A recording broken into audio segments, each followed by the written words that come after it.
family, let me hear you. Make some noise. They could hear us in Port of Spain.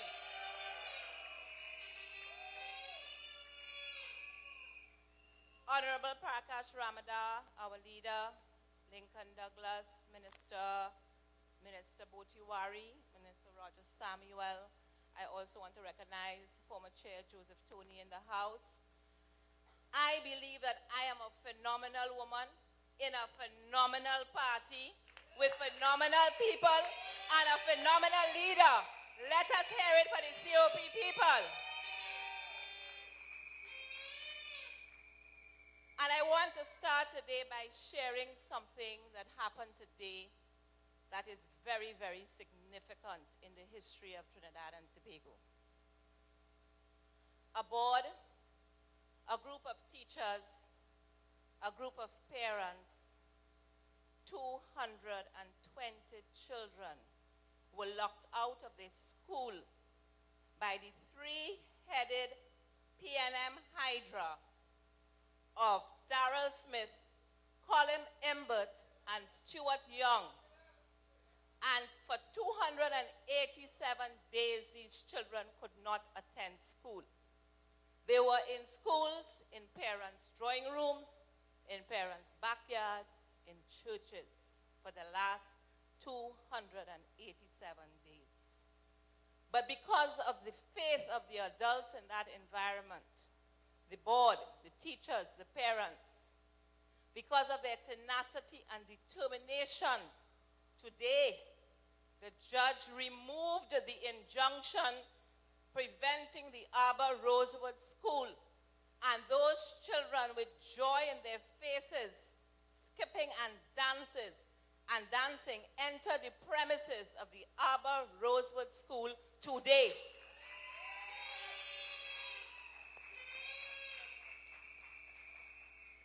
What do you think those parents and those teachers have taught those children?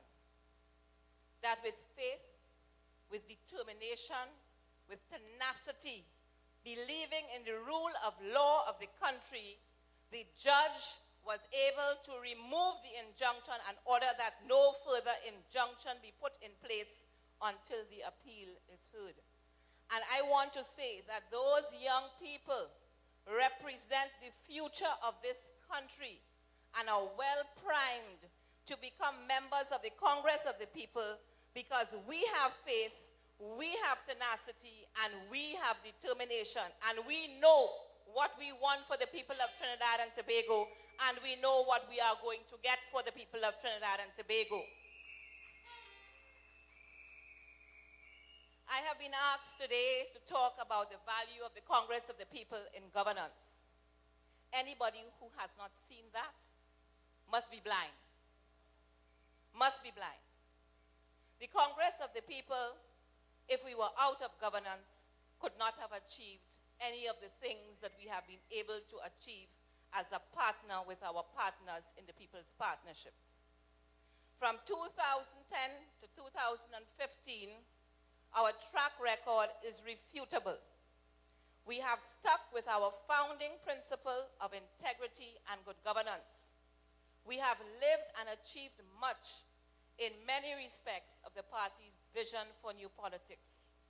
We have successfully implemented a wide variety of projects and developments that we have made across the country without discrimination, north, south, east, and west, every part of this country. We have made inroads into sustainable development through our advocacy for greater accountability and transparency. We have called for greater transparency in government, and we have loudly advocated that for ministers to step aside if and when serious, credible accusations are made, including one of our own. On that note, I am pleased to say that this government continues to be open to accountability, with the Honorable Minister Pamela Persad-Bissessar, our first female Prime Minister, leading by example to answer questions posed in Parliament, and nobody else before her had the strength to be able to deal with that, and she has answered every single question posed to her.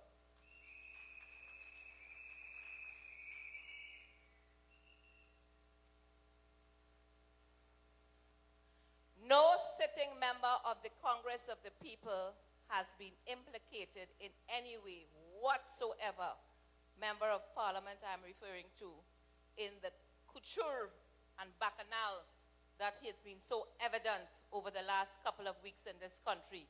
And I think that is something that the Congress of the People must be extremely proud of. Let us give our sitting members of parliament a lusty round of applause.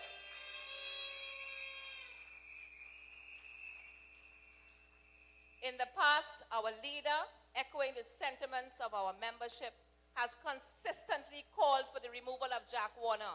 Our calls have been vindicated. We must believe that the face of politics must be an honest one and must serve the needs of the people who have elected it to power. And we abide by that belief, creating ideas and driving initiatives designed to do that, serve the people. Many initiatives in the 2010 PP Manifesto came from the COP Manifesto of 2007.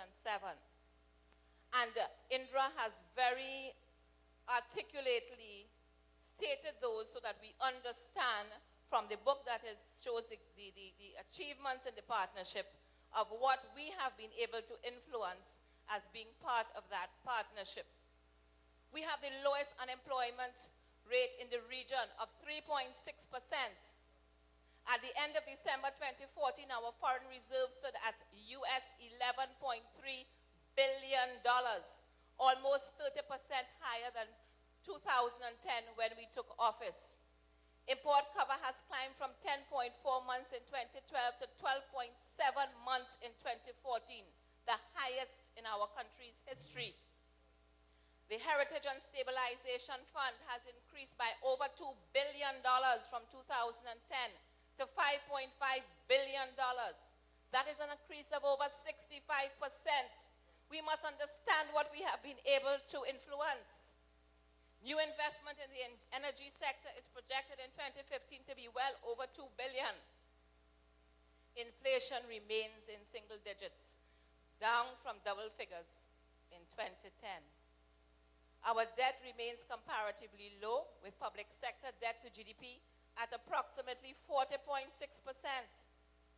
And our balance of payments is robust, and our dollar continues to be strong and stable. I don't know if you understand what is the implication of this. Those of us who look at the BBC and look at world news will be astounded and probably quite concerned by what is happening in Greece. We need to understand what our government has done to keep our ship on a straight course. And I think we need to give the PP and the COP a wonderful round of applause for that.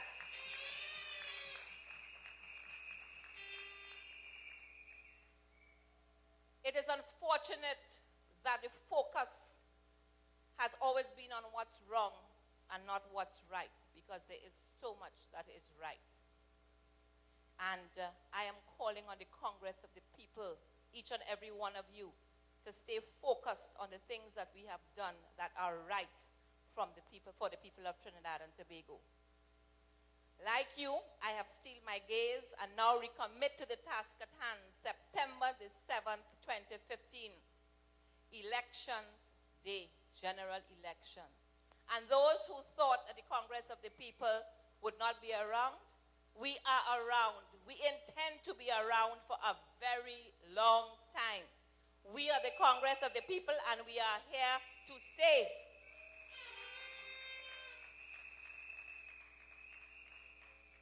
However, as we continue to push for transparency and improvement in governance, procurement, we are also aggressively pushing for the implementation of constitutional reform. And we need to understand that whilst we have achieved much, we need to continue pushing to achieve the things that we need to achieve. Your COP is the party, your party, is the party that started extensive consultations in order to get views on topics, and now all political parties are following our lead. We have always been a headliner. We have been, we are, and will always be about positive change in governance, because that affects directly the lifestyles of the people of Trinidad and Tobago. As we continue to raise the bar in terms of the electorate's expectation of government and the conduct of government officials, we embody these principles and standards of excellence as we have leaders on various boards, companies, and industries in Trinidad and Tobago, and they are able through that to influence the way forward.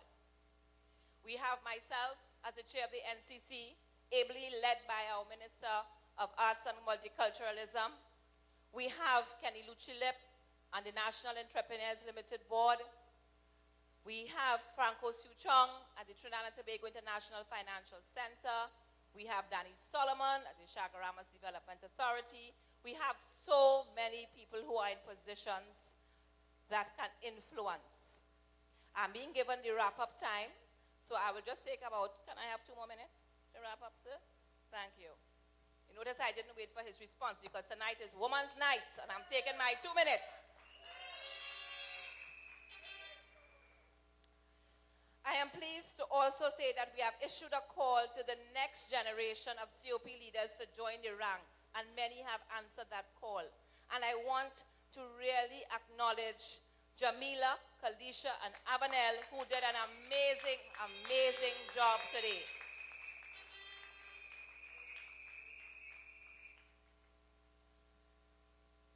The Congress of the People is a party that is very dear to my heart.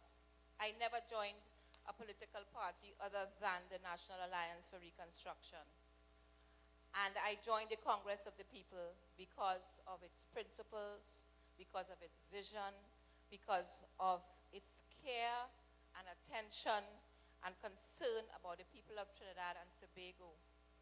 And I want to say that if we can remain as focused as we have been, if we can have the determination and tenacity, just as those people in the Arbor Rosewood School did, and if we can be focused moving forward to ensure that every single citizen of Trinidad and Tobago has the opportunity to have a life that brings value not only to them, but to their children and their grandchildren for the future, then I say that the Congress of the People needs to stay the course. We need to be determined. We need to stay focused. And don't despair, any one of you in this audience. Victory is at hand. Congress of the People.